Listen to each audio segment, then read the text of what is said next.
জয় আজও কিছু করতে পারেনি, যার কারণে সে প্রতিদিন বাড়িতে যেতে বলে। যখন সে চলে যাবে জয় তাকে জিজ্ঞেস করে সে কিনা আবার আসতে পারে। এই কথা শুনে রোজ কিছু বলে না, যার কারণে জয় সেখান থেকে চলে যায়। পরের দিন জয় প্রথম স্কুলে যায়, তারপর মদ কিনে সোজা রোজের বাড়ি যায়। রোজ তার বাড়িতে তার সাথে দেখা করে।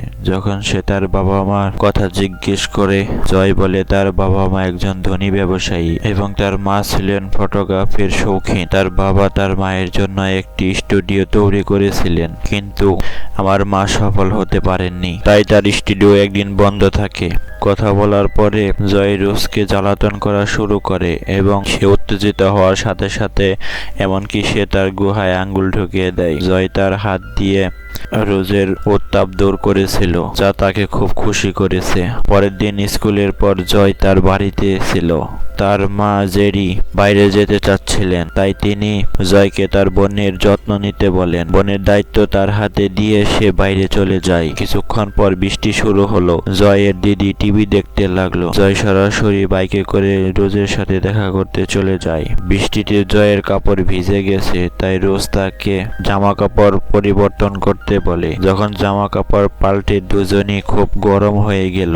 এরপর জয়ী রোজের গুহায় ঢক ঢক করতে শুরু করে। জয়ী আজ রোজের তৃষ্ণা মিটিয়েছে, তাই রোজ খুব খুশি ছিল।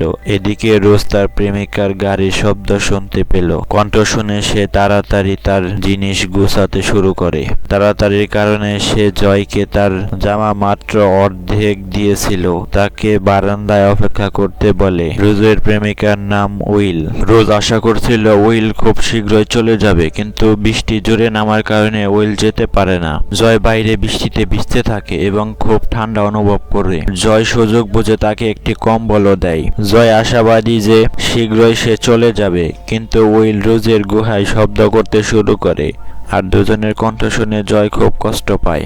কিছুক্ষণ পর যখন উইল ঘুমিয়ে পড়ে, রোজ বারান্দা থেকে জয়কে নিয়ে গেল।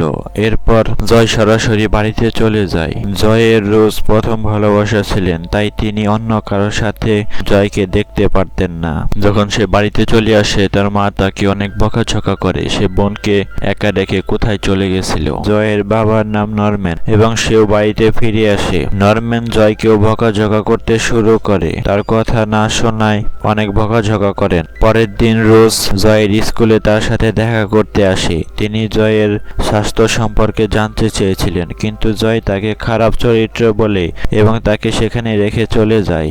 তাকে বলে যে আমি ইতিমধ্যে তোমাকে উইলের কথা বলেছিলাম, কিন্তু তুমি শুনতে চাওনি। তখন জয় বলে আমাকে বিরক্ত না করে এখান থেকে চলে যাও, এবং রাতে রোজ জয়ের মায়ের কাছে আসে স্টুডিওতে। এই স্টুডিও ছিল অনেকদিন বন্ধ আর জয় রোজকে এখানে আমন্ত্রণ জানায়।